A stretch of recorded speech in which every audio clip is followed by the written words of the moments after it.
Okay, we're going to get started. Thank you, everyone, for joining us and for giving us some of your time on your Saturday. It's great to see you all here. I did want to start things off by acknowledging this past Monday was Truth and Reconciliation Day and highlighting that acknowledgement is only the beginning. And as settlers and non-Indigenous communities on these lands, it is important that we sit in the discomfort of our pasts. I know when I was in middle school, I took part in a history competition, and I did my presentation actually about residential schools, a topic that I had learned from my mother, and I was told at the time that my presentation was the first of its kind, and I actually merited a spot in the school's finals, only to then be placed dead last.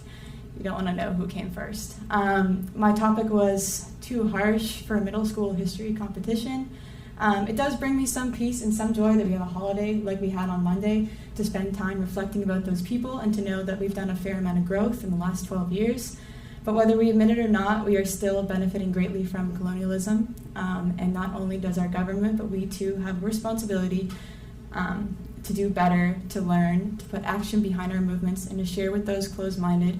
We all have a part to play in truth and reconciliation. And I'm lucky to get to enjoy the wonders and beautiful aspects of Mi'kma'ki and to be with you all here today.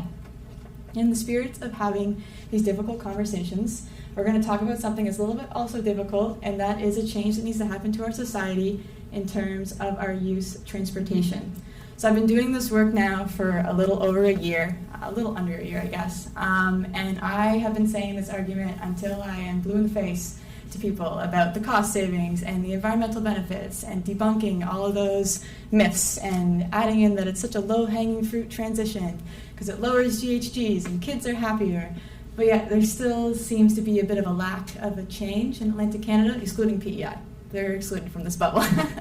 And there's just no push to do this. So I was at this conference in BC over the summer, and I got the sneak peek to some D250 announcements. And if you're not familiar with D250, they're the ones that mandate safety regulations for school buses across the country. They also have provincial divisions, so they do stuff like your stop signs and your stop arms and your reflectors and make sure that's the same across every bus so that kids are safe. What I thought was interesting is they covered almost every single topic except kids' health, and I was like, that's a huge reason. So at the time, I'm in this meeting and I'm texting Elise Wilton, who couldn't be here today because she's actually on maternity leave, Sarah Sherman, who's joining us from New Brunswick online, and Autumn Downey, who you will meet shortly. And I said, when was the last time someone put an air monitor in a school bus? Turns out it was over 20 years ago. So I said, we're going to put an air monitor in a school bus, and we're going to tell people why this is important. So thanks for being here to learn about why this is important. I'm not going to take up too much space. I am going to give you a quick overview of who we're hearing about today and invite all three of our lovely panelists one at a time to come up and talk to you about youth health and about the report that we've spent the last few months preparing for release. So we're first going to hear from retired MD Kathy Chervin, who is also a Dell Prof.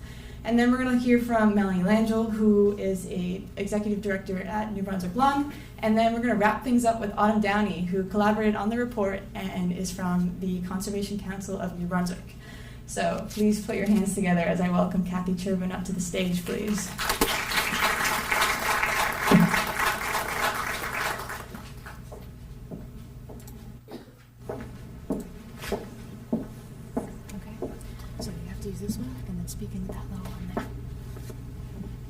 I think we have 3 mics, something like that. Very exciting. Good morning, everybody, and thank you for being here. If I can figure out the technology, we will make it work. This is a picture of my son and my granddaughter at Shuby Park. So this is why we're all here, for the health of our children. So my child is now middle-aged and balding, but he has a lovely 2.5-year-old daughter. So I was, there it goes, okay. I was delighted to be asked to speak on behalf of CAPE, which is the Canadian Association of Physicians for the Environment. This is a topic that I have just learned deeply about recently, since I'm a member of CAPE, and also as I read the report that EAC and the other organizations have created. And my first thought was, oh dear, I would have been so much smarter if I hadn't I hadn't ridden a school bus for 9 years, because I did ride a school bus for 9 years of my life in rural southern Ontario. Before I get into what I'm going to speak about, I just want to put up the conflict of interest slide. I have no funding, I'm retired. I do have a pension from Dalhousie, I guess I should mention that. And I am a candidate for HRM Council and a very long time donor and supporter of Ecology Action Centre, which does amazing work. So, when I was riding a school bus, it was the 1970s, and this was the kinds of phones we had. I don't know if anybody in the audience remembers colored handheld rotary dial phones, but you know, the good thing was if the cord was long enough that I could escape from my parents to speak somewhere private. Now our phones look like the right-hand side of the screen. This was my car, very like my car in the 1970s, an old brown Dodge station wagon. Now I have a lovely plug-in hybrid, a Prius Prime. That was my school bus in the 1970s, and it actually, you can't see it, but it says Essex County, which was where I was going to school, and that is a picture from the 1970s. And this is a picture from a year or two ago in Dartmouth, Nova Scotia. Now, there are some differences. There is a stop sign, there is the bar that goes out in front of the bus, but the diesel engine is probably identical. Maybe somebody in the audience would know if we actually have emission controls on diesel engines. I sort of assume we do, so they might be slightly better, but they're still not good. And as Abby said, we're going to be talking about some difficult subjects. It's very concerning and worrying to me to read and learn about all the negative effects on children of diesel exhaust and how much they're exposed to diesel exhaust while they ride in a school bus, while the school buses idle in front of the schools, while the school buses line up nose to tail to increase the amount of diesel fumes that our children are breathing even more. It is really distressing.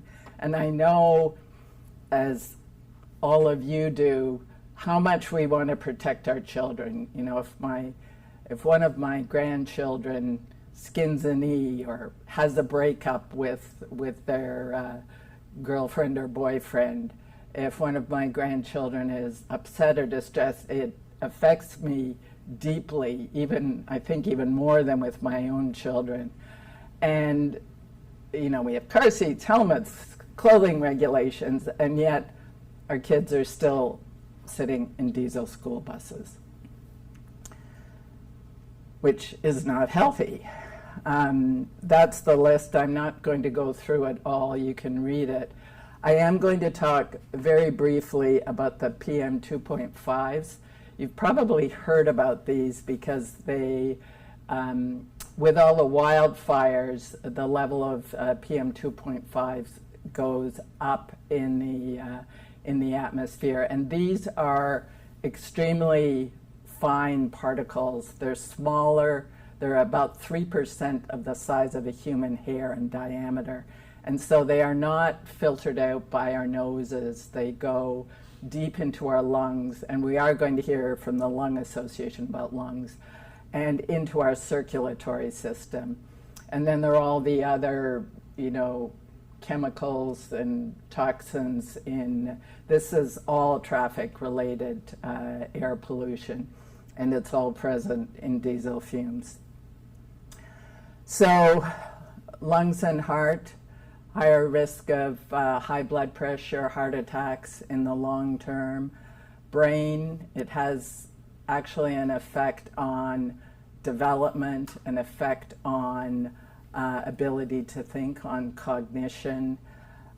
The noise and smell of diesel is stressful for people, for children, for adults. We know that noise pollution is stressful, and these days children and youth also are very attuned to the climate change emergency and are worried about that, which is yet another stress on their mental and emotional health. And with the immune system, more likely to have diabetes, allergies, and other forms of immune diseases. So that's the really difficult part. This is one of my favorite Margaret Mead quotes. Never doubt that a small committed group of people can change the world. It's the only thing that ever has. So what EAC and the other organizations and all of you, what we can do today is start to advocate for the change we want to see for the health of our children. And I do also want to talk, before I get you to imagine the future, I also want to talk briefly about what we can do on the positive side if our children are riding in school buses to help our children be as healthy as possible. And this will be everything that you probably know already. Obviously, a healthy diet, antioxidants, you know, all the brightly colored vegetables, time out in nature, in green spaces, better ventilation, advocating generally for less pollution in our atmosphere, reducing our own carbon footprint, advocating for active transport ways of walking, getting around, including walking, biking, and even though the electric scooters are terrifying, at least they're alternative methods of transit. Okay, so now I'm just going to invite you for 30 seconds to close your eyes and imagine you could be in your neighborhood, you could be on a country road, and you're a child or a parent waiting for a school bus. And the school bus appears before you see it, because before you hear it, sorry. The school bus appears before you hear it because it's electric and it's very quiet. And it glides to a stop, and the child gets on, and inside the bus the air is clean and all you hear is the sound of children's voices. The children and the driver are less stressed because it's quiet and peaceful, and the ride is smooth, it isn't jerky, there's no growling of the engine or the gears. And then the bus slowly and smoothly pulls away, and your child arrives at school in a peaceful way with no adverse effects from their school bus ride. And with that, I will invite you to join the movement for electric school buses. I really appreciate everybody coming, listening, and I trust and hope we will be taking action. I think we'll have questions at the end of all the talks. Okay, thank you.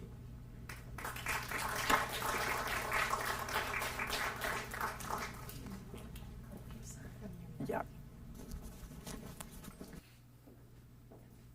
Pause for the awkward transition as we all switch things over here for a second.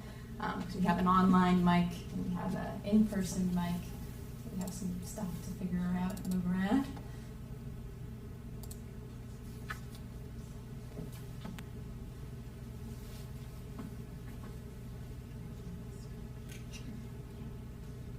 All right, and with that awkward pause and moving around, I'd love to welcome Melanie Langell from New Brunswick Lung, who's now going to talk all things lungs with us. So please give a warm welcome.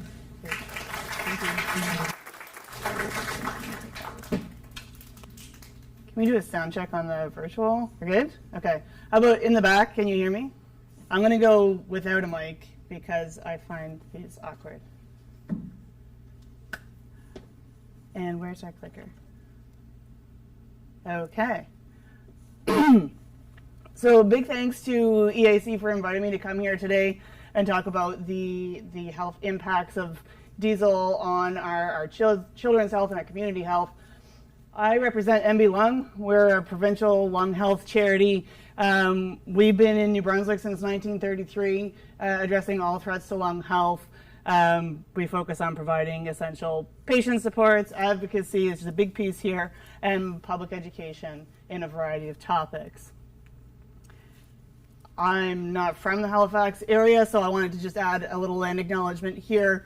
MB Lung works all across the unceded and traditional territories of the Wolastoqey, the Mi'kmaq, and the Passamaquoddy peoples in New Brunswick, and we take a lot of inspiration from the traditional ways of knowing and integrating the impacts, the importance of the integration between environmental health and human health. A little about me before we go further. I am the president and CEO of MB Lung, and I'm also an environmental science geek. Before I worked in nonprofit, I worked in engineering consulting, where my expertise was in human health risk assessment, particularly from assessing the human health risks of chemicals in soil and water and air. Particularly air was my jam. And as my role in MB Lung, I represent us in a number of stakeholder committees. So the Canadian Council of Ministers in the Environment has an air quality management advisory technical working group. The National Pollutant Release Inventory has a NGO group as well. New Brunswick Air Quality, all things air quality, I like to stick my fingers in. At MB Lung, we work in a number of areas around healthy transportation because of this very important intersection between the air we breathe and the health of our lungs. So I just put a couple of pieces about our different programs here. Electric transportation, we look at active transportation, we look at public transit. This bus is a fuel-burning bus, but it was free on Clean Air Day back in June, and that was an initiative of MB Lung. So Kathy talked about this a little bit, but the health impact of vehicle emissions. There's a number of impacts on both the cardiovascular, the central nervous system, the immune system, but what we're going to talk about primarily is the respiratory system. On a short-term basis, vehicle emissions causes throat irritations, shortness of breath. We see an increased risk of asthma, bronchitis, COPD, lung cancer, leukemia. And those that are living with lung diseases right now, if you have asthma, lots of children have asthma riding the buses. This can exacerbate those symptoms on a day-to-day basis. We know that in Atlantic Canada, there's over 200,000 children riding the school bus every day on over 3,900 school buses. And I don't have the number on there of how many are electric. Evie? 900. 900. That's across Canada entirely. So in a nutshell, and Kathy had some of this listed as well, regardless of whether the engine is burning gas or diesel or propane, there is a slew of air pollutants that are coming out the tailpipe. On the other side of that, the electric buses have no tailpipe, so no tailpipe emissions. And what MB Lung, we like to say, EVs mean clean air, just to make it really, really simple. And like Abby said, my team did an experiment riding around on some buses in Fredericton with an air quality monitor. Excuse me. And that showed us that the air inside the buses is polluted. The air outside the buses is also polluted, and inside is even worse. Like I said, on a short-term basis, exposure to that air pollution causes throat irritation, shortness of breath. I have throat irritation here today. Sorry, I did not ride a bus to get here, but pardon me. And the long-term impacts are even more concerning. Children are especially vulnerable to air pollution. We'll get into that in a sec. Also, people that are vulnerable to air pollution include the elderly and those that are living with chronic conditions. And I don't have the stats on here because we are in Nova Scotia, but in New Brunswick, it's about 1 in 3 New Brunswickers live with at least one chronic condition. So this is not insignificant. Inside our lungs, we've got over 2,400 kilometers of airways. So it's teeny tiny stuff in there. And millions of alveoli, which is where the air exchange happens. And a normal, a healthy adult breathes about 22,000 times every day. So every breath that you're taking, you're exposed to air pollution if it's there. Our lungs are very delicate tissue. They're easily damaged. So that's a blow-up picture there. That's the alveoli. That's where the gas exchange happens, where the oxygen is exchanged with carbon dioxide going in and out of your body. So inside that very delicate tissue, exposure to pollution can cause inflammation. It can cause extra mucus to be produced. It can, over time, can cause scarring and exacerbate existing symptoms, but also make it harder over time. That scarring becomes permanent. You can think of this almost like if you had a splinter in your finger and it kind of festered and it was irritated and you can't get rid of it. That's what's happening on the inside of your lungs as you're exposed, particularly to the fine particulate matter. Children breathe at a faster rate than adults do. So they're up to 30 times a minute when an adult is 12 to 20. Their lungs are smaller and their body is smaller. So they're actually, from a ratio perspective, the lungs of a child are larger than proportionately they are in an adult. And they're currently developing, so that development is vulnerable to interruption when they're exposed to air pollution. Childhood asthma is very prevalent. It's the most common chronic disease in children. Over 800,000 cases in Canada, which is the leading cause of school absenteeism and hospitalization. So there are a number of children that are living with asthma that are taking the school bus to school every day and potentially having flare-ups of their symptoms, needing to use their medications more often. The World Health Organization has indicated that air pollution is the biggest environmental risk to human health. And I have to stress that there's no safe level of air pollution. So sometimes these conversations get down to, well, maybe there's emission controls on the diesel buses now, that gasoline is cleaner or propane is cleaner. At the end of the day, air pollution is air pollution and there's no safe level. In Canada, we have about 15,000 premature deaths every year that are directly related to traffic air pollution. So it's kind of scary. And what can we do about it? We're here today because we want to do something about this. If you're a parent or an individual, you can support clean air initiatives. You can talk about what an electric and clean air future could look like. This doesn't mean junk your gas car and go buy an electric car today, but that means talking about what a potential electric future could look like and how you might see yourself in that down the road. Super important, particularly in New Brunswick. We're heading into a provincial election. In Halifax, we've got municipal elections going on. Talking to your elected officials is a very powerful way to get these issues up and into the hands of decision makers. For schools and communities, we certainly want to be advocating for healthier transportation for our kids. I know these decisions are not made at the school level, but those voices are important. Anti-idling policies are something that schools can do and communities can do right at that level. From a policymaker perspective, we certainly want to see investments in clean transportation. So part of the report that Abby had talked about includes an advocacy toolkit and lots of actions that you can take at all these different levels. But to wrap things up, fossil fuel air pollution is harmful to health. Kids that are on buses or near emitting school buses are vulnerable to that harmful pollution. Clean transportation protects our kids. And we need lots of people to join this movement to move towards a clean and healthy future. If you want to learn more about driving electric in Atlantic Canada, this is an initiative of MB Lung, the Drive Electric Atlantic website has lots of information both on personal vehicles, on e-bikes. We've got stuff on buses, and the report will be uploaded very soon. So feel free to check that out and follow along on social media as well. And those are the how to get a hold of MB Lung, and that's it for me. Thank you.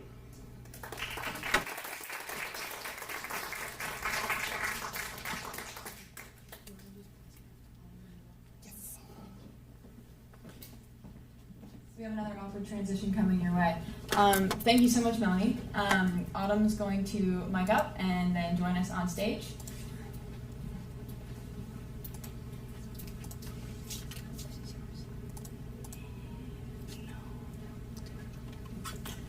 while we're in this awkward transition and Autumn's pulling up the report, I will just plug a little bit about the report that Melanie was mentioning.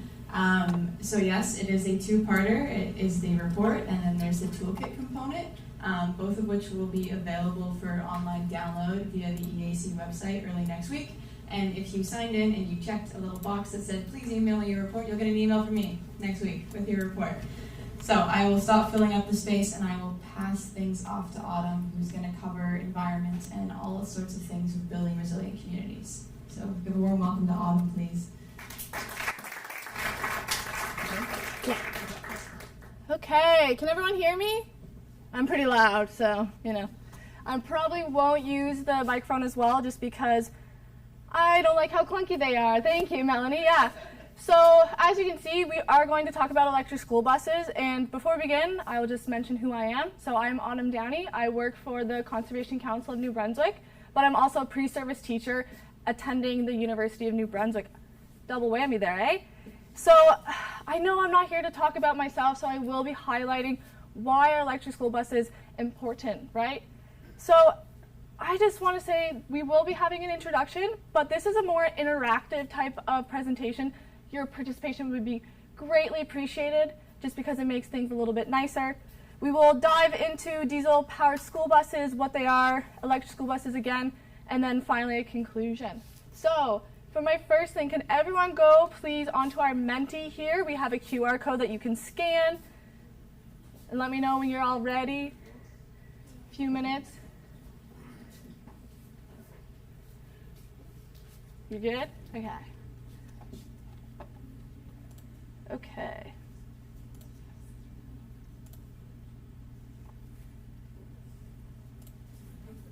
I'm gonna exit out of that bad boy and go onto the Menti screen. I know, so silly, eh?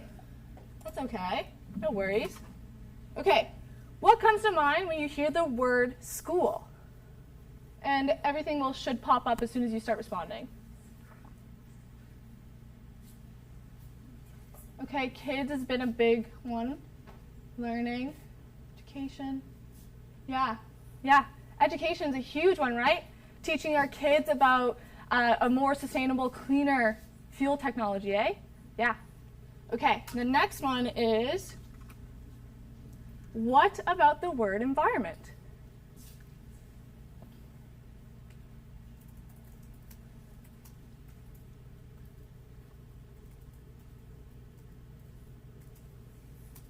Ooh, trees, yes.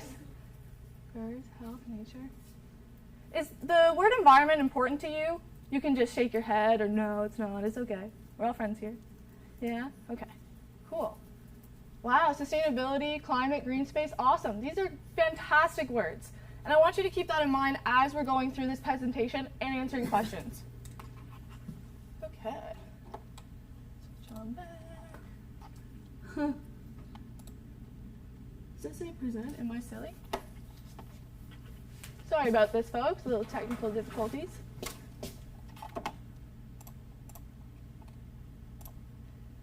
Perfect. Okay. Wow, thank you so much for doing that. I know that might have been new for some of you, but I really appreciate you taking the time to test that technology out with me.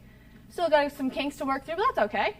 But as Kathy was mentioning or alluding to, right here we can see that this is the first ever school bus made out of wood. But, technology got better, and now we have this iconic yellow school bus that just symbolizes safety, should symbolize safety and reliability for future generations of all students. And then in the 2000s again, we keep evolving as humans. But I think I want to go back actually, because despite the reliable appearance, the traditional fuel power school buses come with cost to our environment and kids' health, right? And are we willing to jeopardize our environment for that? So the traditional school buses right now are primarily diesel. And what does that mean? So you keep hearing that they're bad for our kids, right? They're bad for our kids, they're bad for the environment. But as a chemist, I also took my undergrad in chemistry. So I decided to look at the chemical compositions that were being emitted from our school buses right now. For example, nitrogen oxides, they are contributing to acid rain and smog. They're degrading our environment, our land. And then we have the PM, particulate matter. And that is really interesting. It can link onto toxic substances and carry very far places, and then wherever it lands, it contaminates that area. So it can contaminate your soil, your water. And then of course we have carbon dioxide, a known greenhouse gas that is contributing to global warming. Just alone in New Brunswick, our school bus fleet emits 22,500 tons of CO2. Now you may know that that is equivalent to about 150 blue whales. That's silly. That is silly. That's too much. That's not okay. And then we know more about that not electric school buses, but diesel buses. They are using an unreliable source, their fuel source, right? Because it's not sustainable and it's going to run out eventually, making it unreliable in the long term. So, what do you think a solution could be? You can shout it out. Come on. Electric school buses. Yeah, electric school buses. Perfect. Yeah. Wow. Genius. So, let's clarify what is an electric school bus. Electric school bus is completely 100% powered by electricity instead of gasoline, propane, or diesel. They store energy in their batteries, and how they get that energy stored is that they are charged, just like our phones are charged, right? And then they use that energy that's stored in the batteries to make the bus drive. Okay? Okay. Ooh, another interactive spot. Okay, so thumbs up if you think that electric school buses do not emit any harmful pollution from their tailpipe. And thumbs down if you think they do. It's okay, we're all friends, you can fail. Failing is learning, eh? Yeah, so I see a lot of thumbs up, and that's exactly right. They do not emit any harmful pollution from their tailpipe. They also have a lot of cool other benefits, but I think my biggest takeaway for today is that they do not produce any tailpipe emissions. What does that mean for our environment? What does that mean? You know what it means. I know you do. Does it mean that it harms our environment? No? No, that's right. Thank you, Abby. So, besides them being able to help combat air pollution, not producing any greenhouse gases, all that jazz, they also offer a quiet and clean ride for our children and our environment, because that's the world that they will inherit. But I think what's most exciting to me, I got goosebumps. No, I'm just lying. But that's so exciting. We live in a world where we have this technology now, right? That's amazing to me. We're in this Jetson type of scenario, but that's more sustainable for us. And what's even cooler is that some of them actually have this technology, this vehicle-to-grid technology. And what happens is that they can plug our powerhouse of a school bus into, say, a community hub to give them energy. So say, there's a big storm, and what do? You don't have power, you don't have a generator of your own. Oh, no worries. We have an electric school bus that can power up our community hub, allow you to come and take a shower, allow you to come grab food, whatever it may be. A community that's resilient and sustainable, right? Okay. So I know I already went through this, but I think I just wanted to highlight that again, because how amazing is that? They are also a huge component in shifting away from fossil fuels. If you think about it, that is where our economy and where we are going. We are talking about the bigger picture here. It just makes sense that we are switching over to electric school buses because they are not harming the environment in any way possible. Thank you very much, and I do have one more Mentimeter, so why don't you go ahead and scan that. I know you got this. I know, it's so silly, but I'm silly.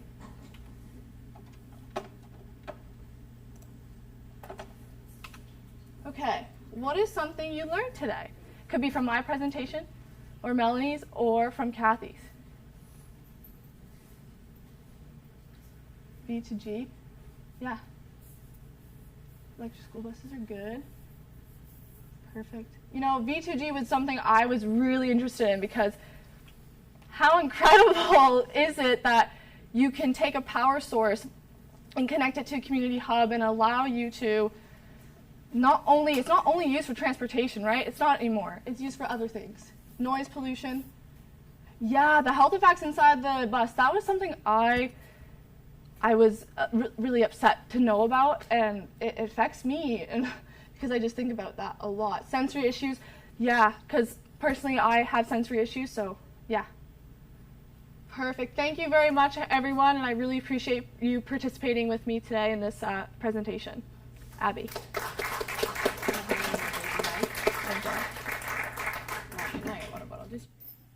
Awkward transition again. Sorry about that. Being a little awkward.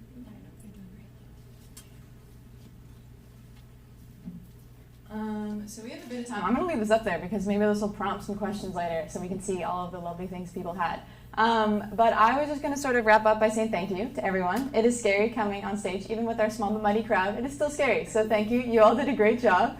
And I was going to just sort of talk a little bit about our report and then also talk a little bit about some things that come up in the school bus world that I've found to sort of give you some debunkers as you're going out in your advocacy journeys. So yes, the report, as I said earlier, is coming out early next week. There are going to be copies that you can collect from Liz. Liz, say hi. Hi, Liz. At the EAC table. So if you want to go grab a copy in French or in English, you're more than welcome to grab one as you're leaving, and you'll also get an emailed copy as you. Oh, that's great. Okay, fantastic. Okay, so yes, so there's copies outside.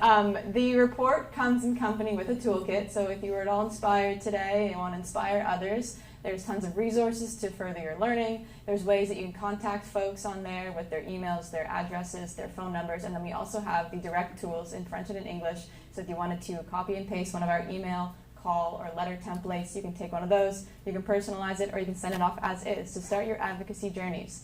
And for those of you that are not 100% convinced by the health argument, because although in my opinion it is the biggest argument as to why this is important, here are a couple other things to convince you that electric school buses are the way to go. So one thing is the cost savings. So a lot of people often tell me, electric school buses, no go, they're more expensive. And I will be fully transparent. Electric school bus will run you $400K, and a diesel bus runs you about $200K. And that's about the same for propane and gasoline. But what's cool is the federal government were like, that's an issue. So they have created what's called the ZETF fund, or the Zero Emissions Transit Fund. My apologies. You can apply for that funding once you've made a feasibility study, and that covers 50% of your bus and 50% of your charger. What's even cooler is in some provinces where they've been really rapidly electrifying, the province has been like, I'm going to step up and help you out. So in BC, if you get ZETF funding, that Zero Emission Transit Fund that we had talked about, the province covers the other half. So you get a free bus, like a free school bus, added to your fleet. And this has allowed BC to rapidly electrify their fleet. So that's just one aspect of the cost. The other thing that we have is the fact that during the ownership of your bus, you're going to have a 21% cost savings on it. That's because electric school buses don't need the same maintenance as a regular bus do. They don't have those same oils you have to pump through the engine. So they don't need as much maintenance done. They do need some, don't get me wrong. They're not perfect. They still need some time with mechanics, or maybe electricians if you want to call them that, or a blend of both. But yeah, there's a little bit less. And what's also cool is Lion Electric, and that's the bus you'll see outside later that we'll get to in a second. They released a study on 130 of their buses they have in, I believe it's LA, and they showed that those 130 buses in 1 year saved 77,000 liters of fuel. Sorry, I did make sure I had that number right before I said it out loud. Which is crazy. That's a lot of fuel, and that's a lot of money on fuel. That's 77,000 liters. So, if I didn't convince you with costs, that's fine. Let's talk about the cold. I often say, oh, I do electric school bus advocacy, and people go, oh, there's that bus in Alberta that didn't work in the cold, so they suck. We're not going to have those here. And I'm like, valid. That was a news article that came out. I hear you. Let's talk about it. So, yes, when it gets really, really cold, you can operate your electric school bus, but you're also not operating your diesel bus. As you may have heard, I was in BC over the summer, and I went up to a couple different operators to get the same answer from everyone. I said, when it's really cold, can you operate your diesel bus? And they said, no. Like, if the kids want to get to school, their parents have to drive them themselves. Luckily, in Atlantic Canada, we are not as cold as Alberta, and if you're still not convinced, Alaska, the state of Alaska, they have 2 buses for that entire state, and 1 is electric. So that's 50% of their fleet. That's a great stat. So not only are they the same as the diesel, they also operate in the cold. I'll also just add too that with the diesel engine, it's the same as your car. When I take off, when I used to live with my parents and I got in my car early morning to drive to my job in university, I'd take off right away. When it was like -20, and I'd get a text from my dad, you didn't warm up your car this morning, I saw you take off. It's the same with your car, with the bus. You want to heat up. You heat up your diesel engine, you heat up your electric battery, and then you're good to go. All right, if I haven't convinced you still, I have one more thing to talk to you about, and it's the chargers and the range. So, a electric school bus, the new models, have approximately 250 kilometers of range. And someone in here is going to say, oh, Abby, but the snow tires. So let me tell you about snow tires. So, in Atlantic Canada, because we're cold most of the school year, because the summers are off, we typically keep our snow tires on our school buses all year long. It's cheaper, it's easier, you don't have to put them in the shops and have them all have their tires changed. Just makes life here easier. In an electric vehicle, because the snow tires are so heavy, you actually have a slight range reduction where you can lose 30 to 50 kilometers. So we're working with like 210 kilometers on this bus now, okay? So keep that in mind. Electric school bus, 2 to 210 kilometers. Okay, cool. So the average, and that's one of my questions on one of my tables, so I'm giving it to you if you listen and pay attention. The average range that a bus in Canada rides a day is approximately 100 kilometers for the entire day. That's for the morning runs and the afternoon runs combined. This is not for every single community, and it is important to note that rural communities are going to be a little bit left behind in this transition until we get batteries that can sustain the longer routes. And that's why it's important to do things like Melanie had mentioned to make sure that we are still protecting people that can't have their buses switched just yet. But for those that are in that 100 range, when you think about it, your school bus comes with 2 to 210 kilometers of range and it needs 100 for the day. But not only does it need 100 for the day, it can also charge all night and it can charge during the day. So they are really like a low-hanging fruit adoption because they just make sense. What also is really cool, so New Brunswick, hi guys, in 2018, they bought 2 electric school buses, and those had 100 kilometers of range in 2018, okay? Now our school buses in 2024 have 250 kilometers of range. So clearly, science is evolving, and it's evolving quickly. And not only that, like I said, I'm going to plug BC one more time. I was there, and I was talking to some operators. I won't give the names, I won't give the details, but they're like, oh yeah, we're super excited that our 320-kilometer bus is going to be coming out in the next couple of years. So we're still going to continue to see these buses evolve, get better, get farther, and then we'll be able to adopt more and more routes without any issues.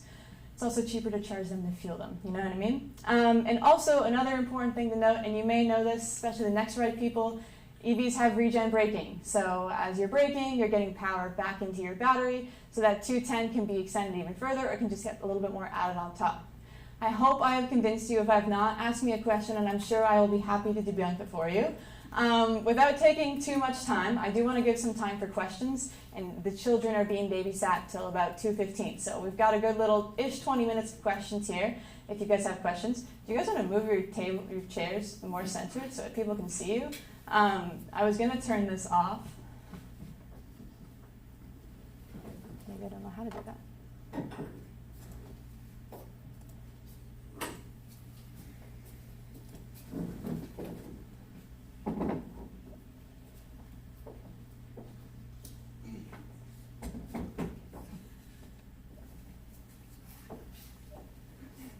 Okay, she's off. So if anyone has a question they want to ask, I was going to have myself walk around with the mic and I can hand it to you. And we can hear about your question. And then if you want to tell us who it's addressed to, or if it's addressed to all of us or any of us, yeah, we can do it that way. I'll give you guys this mic. And can I give you... Yeah, if you guys want to just play hot potato with it. Sure. Okay, great. Thank you. Does anyone have a question? They want to raise their hand and I'll bring you the mic. If not, I have some questions that I can chuck us until we get some either online or in person. Oh, amazing. We have a question over here.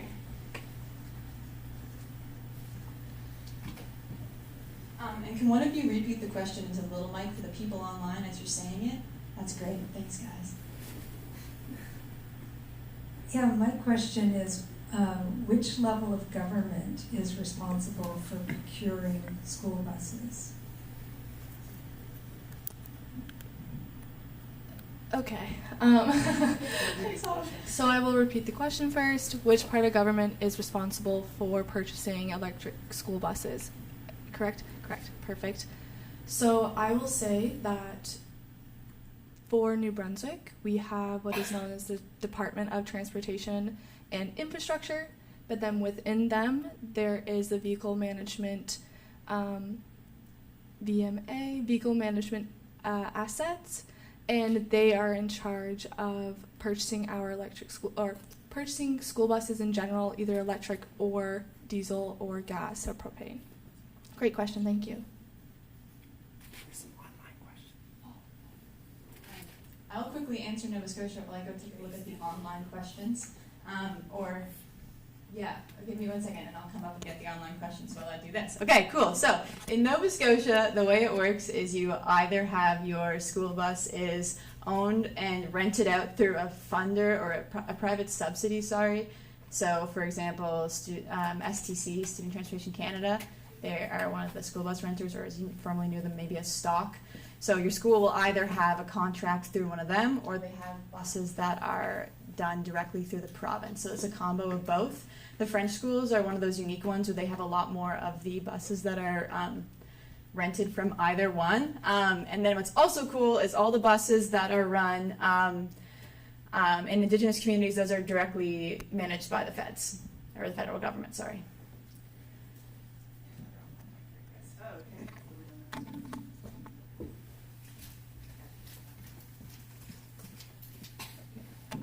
The question is, do hybrid buses exist for cases where a longer range is needed for the bus route?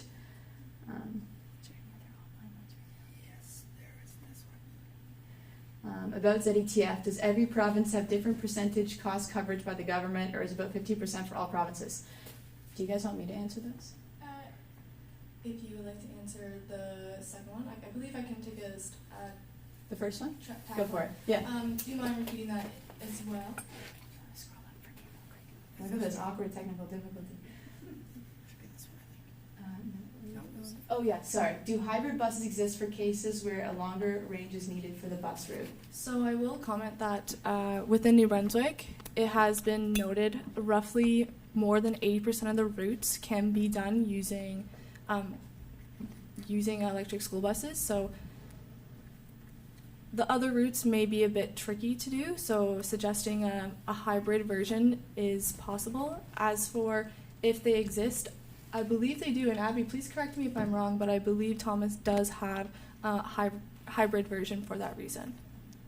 So hybrid buses are in the making. They're not yet on the roads, unless if I'm not up to date on my news, but hybrid buses are in the making, and they're in the making for like all sorts of vehicles. As you know, they're in the making for cars, but they're also in the making for like heavy duty vehicles, so like your transportation trucks. It's all the rave right now, actually, is doing that with gas, or doing that with like exploring hydrogen options, which is a whole other topic for all the day that we're not going to get into today. Regarding ZETF, the question was, does it work for all provinces? And is it always 50% for all provinces? The only one that it doesn't apply for is Quebec, but they have their own separate. They like to be separate. So sorry if anyone here is from Quebec, but you know what I mean. So they have their own, and it's fully done through the province, but they still get 50%. It's just done through their province. I believe they can qualify for ZETF as long as they go with a Canadian manufacturer. And Lion is a Canadian manufacturer, but for the rest of the provinces, ZETF is their place to go. Do we have any other questions in the audience? Oh, question in the back. Okay, pardon my walk over to you. Any of you have anything to add about that while I walk over? Personally, no, but I guess something that I forgot to mention is just when, I know I mentioned this, but again, when does reliability outweigh our safety for the health of the environment that our kids will inherit and the health of our kids? Sorry. Please go ahead with your question. My question is, have any of the panelists seen any preliminary results or know an expected date for the feasibility study that was issued in 2023 by the 3 Atlantic provinces and the federal government that was worth about $500,000? Do you want me to tackle that, or do you want to know? So how about you repeat the question and then we will both answer this because So the question was, is there any update from the feasibility study that started, it's like well over a year ago now, and has a bunch of federal money that's into it? For those of you who aren't aware of what the feasibility study is, in order to qualify for that zero emission transit fund that I had mentioned earlier, the province must first do a feasibility study, and it's basically just saying, these are the routes we want to electrify, these are the amount of buses that we want to electrify, here's the amount of money we need, here's all of our savings. It's just kind of painting a full picture of your plan, essentially. Do you want to go first? Yes, so currently the New Brunswick province is unfortunately stalling their feet to purchase any electric school buses because they are waiting on the feasibility study that was supposed to be done quite a bit ago. In terms of when will that come to light, it's unknown, which is very frustrating because that is what they're waiting on. So to make a decision or to purchase any, then where is it essentially? Which is unfortunate because we see our counterpart in Quebec and in PEI that they're doing it because they know that's what is going to happen, and ZETF is a huge opportunity that they're taking. And so it's unfortunate that I do not have an answer for that, but I will try to find that out for you as soon as I can, and hopefully they do come out with a release date as soon as possible. I will add something briefly to that. So yes, frustrating, very frustrating, especially considering I know BC pumped theirs out in like 6 months. So frustrating to know that ours is taking much longer. I have heard that the study is wrapped up, and we are just waiting on it to be approved by CAMIT. And CAMIT is basically the folks that lead that board are a representative from New Brunswick, one from Newfoundland, and one from Nova Scotia, because we went on this feasibility study together, the 3 of us. The 3 of our provinces, I say, as if I'm a part of it. I'm not. But yeah, the 3 of us went on it together, and we're just sort of, waiting for the very much delayed responses. Are there any other, I just wanted to add that I imagine in the toolkit are there letter writing guides for all of us to write to our MLAs, our premiers, our federal reps, so that we can really make people hear that we care a lot about this. Yeah, so I will jump into that. The reason why we held this event now is because I was told the feasibility study would come out in September. I was told early September. So when early September wasn't around, we were like, we're hosting this event and we're going to tell people this is why we need electric school buses and hopefully build some awareness and advocacy. So you leave here and you're like, we really need those things. And then you take a look at our toolkit and you're like, here are all the contacts that I need to reach out to, and here's how I'm going to do them. Or you ask your neighbors or your kid's teacher, or have Autumn and I or one of your classrooms, because we do that in our respective provinces. So yeah, we're just hoping this builds and makes some noise to push the government to get that out, because it is, as you can't tell, a heavier topic and one that we should be taking more seriously. Are there any other questions from the audience? Well, we got 2 hands up.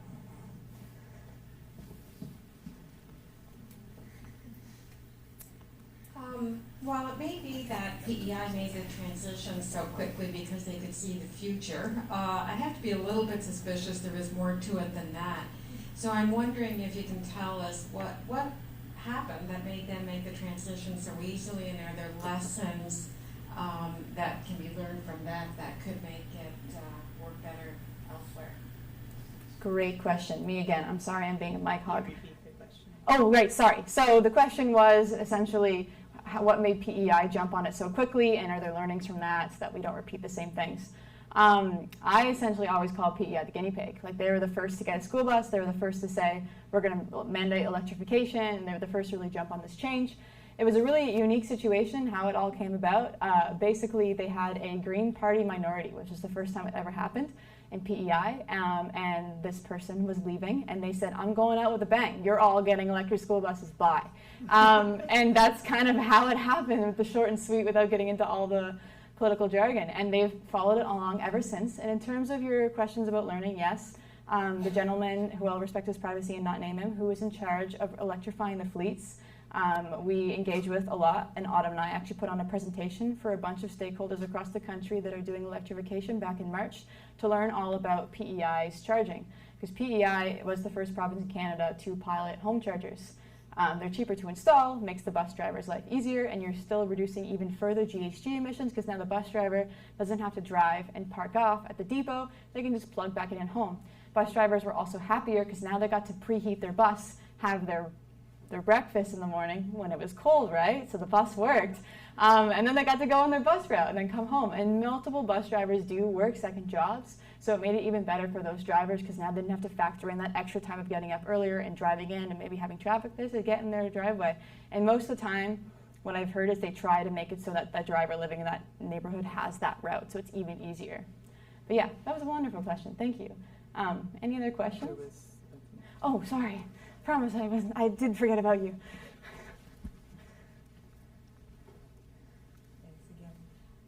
This question is for Dr. Chervin and Melanie Rangel. I'm wondering if masking with, KN95s would provide some protection for kids against all the airborne toxins coming from the diesel buses. That's a great question, and I don't know the answer, so I'm going to pass it over to Melanie. I'll just repeat it real quick for online. The question was, does masking prevent the exacerbation of symptoms from diesel pollution? Yeah, that's a great question. And so we got to go back to the chemistry of what's in those, what's in that exhaust, and the PM 2.5 is a major component. The KN95 masks, I don't think can go down that small. I don't have the specs right on the tip of my tongue, but there's also the volatile components as well. That again, the KN95s are they're providing some bit of a barrier, so it's better than nothing, absolutely. But I wouldn't say that it would be 100%. If you're in an industrial setting and you're trying to protect yourself from volatile compounds, you're going to have a fit-tested respirator that's got special cartridges for those volatile compounds. So there is some literature to suggest that sitting closer to the front of the bus, having the windows open, weather permitting, those are things that we can do to reduce a little bit, but it's relatively minor in the big scheme of things. We really need to be making that step forward. Did you want to add, Kathy? I was just going to say the front of the bus, Okay. so yeah. I have a question from online. It is, are most children in schools aware of the air pollution that affects them by riding in the diesel bus, and do they know that electric buses are an alternative? Autumn, do you want to take the first crack at that? Autumn and I have spent the last 6 months in and out of schools giving presentations about school buses, so I'll let her take the reins first. Yeah, so that's a great question. No. And do people know about electric school buses from the school setting? I think that would depend on the teachers, the principals, and how much they are aware, because let's face it, I appreciate everyone that is here today and online, but in terms of knowing if school buses are harming our kids or the environment, it may not be well known to some. So that is why Abby and I are going out to schools, making that known, and talking to the kids, talking to the parents, talking to teachers and principals. But sometimes they're not necessarily always susceptible to that. And all you can do is try, because that is progress. Abby, would you like to also add on to that? That was great. In my experience from the classes that I went to in Nova Scotia, one of the first questions that I ask is, before your teacher told you I was coming in here today, have you ever heard of electric school buses? And no hands go up, in my experience. There's sometimes the odd few that their parent owns an EV and they've heard about the buses in PEI. But at the end of my presentation, I put up a number and say, how many of those electric buses that we talked about are in Nova Scotia? And people are always shocked to know that there's 0 in Nova Scotia. And I'll be shocked to know that PEI is leading the way, and that even New Brunswick, no offense guys, but that New Brunswick has some. Like, that's usually the big, wow, even New Brunswick has some. So yeah, I think that it's not well known in the schools, and that's why it's important to, if you, where you can, to let teachers know that, hey, this is something you can talk about. Within the toolkit that I'll plug some more, Lego USA has a really cool resource where they made a curriculum guide where you can use Lego building blocks to talk about building resilient communities with school buses while the kids build a school bus out of Lego bricks. The link to that is in the toolkit, by the way. So yeah, that's just a little cool resource. And Autumn is actually developing a ton. Oh, you want to talk about those, Autumn? Yeah, so as I actually mentioned, I'm a pre-service teacher at the University of New Brunswick. And so I'm working with my professors to create like a curriculum guides that teachers can actually utilize to teach electric school buses in any shape or form within their classes. And what's even more exciting about that is I will be hosting an event near the end of October, maybe mid-November, to give a presentation to teachers to say, okay, let's talk about electric school buses. How can you incorporate that into your lesson plans? Here are some curriculum guides that I made, and they've been, checked out by professors that also agree with me that this is a great resource. And so it's really exciting stuff, right? Like, I'm excited about it. So thank you. Thanks, Autumn. In the spirit of keeping it under time, I'm going to wrap us up here today. Thank you all for joining us and for being here. I also want to acknowledge that these are heavier topics and they do weigh a little bit heavy, and we wanted to also acknowledge that in our toolkit. So that's why at the bottom you'll see that we do talk a little bit about eco-anxiety and what that means, and we also give a couple really cool resources. One of the best one, which is just getting outside and enjoying your outdoor space, which is why it's so important to protect it with electric school buses. So thank you so much for joining us. You've all been a pleasure, our small but mighty crew. Thank you for coming here on a Saturday. We super appreciate it. And if you have any other questions, feel free to come grab one of us. We're around, or shoot us an email afterwards. I love questions. Have a great day and take care, everyone.